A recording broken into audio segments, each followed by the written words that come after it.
Hello friends, welcome back my YouTube channel Devi Swarglok. आज मैं लेके आई हूँ जया एकादशी व्रत कथा। धर्मराज युधिष्ठिर बोले, हे भगवान, आपने माघ के कृष्ण पक्ष की षटतिला एकादशी का अत्यंत सुंदर वर्णन किया। आप स्वदेज, अंडल, उद्दीज और जरायुज चारों प्रकार के जीवों के उत्पन्न, पालन तथा नाश करने वाले हैं। अब आप कृपा करके माघ शुक्ल एकादशी का वर्णन कीजिए। इसका क्या कारण है, इसके व्रत की क्या विधि है और इसमें कौन से देवता का पूजन किया जाता है। श्री कृष्ण कहने लगे कि हे राजन, इस एकादशी का नाम जया एकादशी है। इसका व्रत करने से मनुष्य ब्रह्म इत्यादि पापों से छूटकर मोक्ष को प्राप्त होता है तथा इसके प्रभाव से भूत पिशाच आदि योनियों से मुक्त हो जाता है। इस व्रत को विधि पूर्वक करना चाहिए। अब मैं तुमसे पुराणों में वर्णित मैं इसकी महिमा की एक कथा सुनाता हूँ। देवराज इंद्र स्वर्ग में राज करते थे और अन्य सब देवगण सुखपूर्वक स्वर्ग में रहते थे। एक समय इंद्र अपनी इच्छा अनुसार नंदन वन में अप्सराओं के साथ विहार कर रहे थे और गंधर्व गान कर रहे थे। उन गंधर्वों में प्रसिद्ध पुष्पदंत तथा उसकी कन्या पुष्पवती और चित्रसेन तथा उसकी स्त्री मालिनी भी उपस्थित थे। साथ ही मालिनी का पुत्र पुष्पवान और उसका पुत्र माल्यवान भी उपस्थित थे।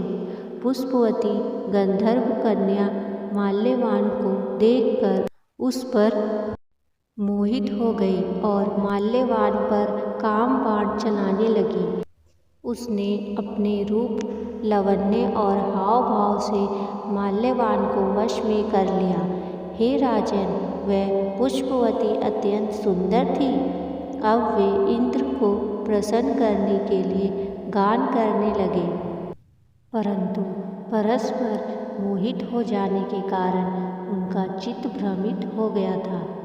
इनके ठीक प्रकार ना गाने तथा स्वर ताल ठीक नहीं होने से इंद्र इनके प्रेम को समझ गया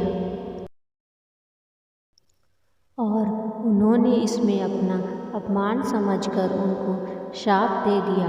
इंद्र ने कहा, हे मूर्खों, तुमने मेरी आज्ञा का उल्लंघन किया है, इसलिए तुम्हें धिक्कार है। अब तुम दोनों स्त्री पुरुष के रूप में मृत्युलोक में जाकर पिशाच रूप धारण करो और अपने कर्म का फल भोगो। इंद्र का ऐसा शाप सुनकर वे अत्यंत दुखी हुए और हिमालय पर्वत पर दुखपूर्वक अपना जीवन व्यतीत करने लगे। उन्हें गंध, रस तथा स्पर्श आदि का कुछ भी ज्ञान नहीं था। वहाँ उनको महान दुख मिल रहे थे। उन्हें एक क्षण के लिए भी निद्रा नहीं आती थी। उस जगह अत्यंत शीत तथा इससे उनके रोंगटे खड़े रहते और मारे शीत के दांत बजते रहते।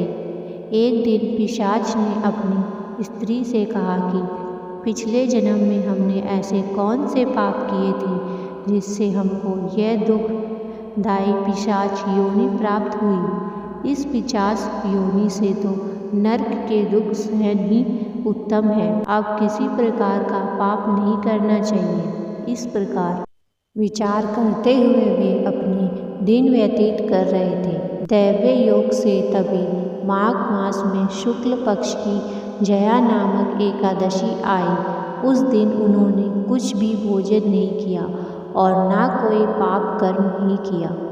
केवल फल फूल खाकर ही दिन व्यतीत किया और शाम काल के समय महान दुख से पीपल के वृक्ष के नीचे बैठ गए। समय सूर्य भगवान अस्त हो रहे थे। उस रात को अत्यंत ठंड थी। इस कारण वे दोनों शीत के मारे अति दुखित होकर मृतक के समान आपस में चिपटे हुए पड़े रहे। उस रात्रि को उनको निद्रा भी नहीं आई। हे राजन, जया एकादशी के उपवास और रात्रि के जागरण से दूसरे दिन प्रभात होते ही उनकी पिशाच योनि छूट गई। अत्यंत सुंदर गंधर्व और अप्सरा की देह धारण कर सुंदर वस्त्रभूषणों से अलंकित होकर उन्होंने स्वर्गलोक को प्रस्थान किया। उस समय आकाश में देवता उनकी स्तुति करते हुए पुष्प वर्षा करने लगे। स्वर्गलोक में जाकर इन दोनों ने देवराज इंद्र को प्रणाम किया। इंद्र इनको पहले रूप में देखकर अत्यंत आश्चर्यचकित हुआ और पूछने लगा कि तुमने अपनी पिशाच योनि से किस तरह छुटकारा पाया, सो अब बतला। माल्यवान बोले कि हे देवेंद्र, भगवान विष्णु की कृपा और जया एकादशी के व्रत के प्रभाव से ही हमारी पिशाच योनि देह छूटी है। तब इंद्र बोले कि हे माल्यवान, की कृपा और एकादशी का व्रत करने से न केवल तुम्हारी पिशाच योनि छूट गई, वरन हम लोगों के भी वंदनीय हो गए, क्योंकि विष्णु जी और शिव जी के भक्त हम लोगों के वंदनीय हैं। अतः आप धन्य हैं। अब आप पुष्पवती के साथ जाकर विहार करो। श्री कृष्ण कहने लगे कि हे राजा युधिष्ठिर, इस जया एकादशी के व्रत से बुरी योनि छूट जाती है। जिस मनुष्य ने इस एकादशी का व्रत किया है उसने मानो सब यज्ञ, जप, दान आदि कर लिया। जो मनुष्य जया एकादशी का व्रत करते हैं वे अवश्य ही 1000 वर्ष तक स्वर्ग में वास करते हैं। जय श्री कृष्ण।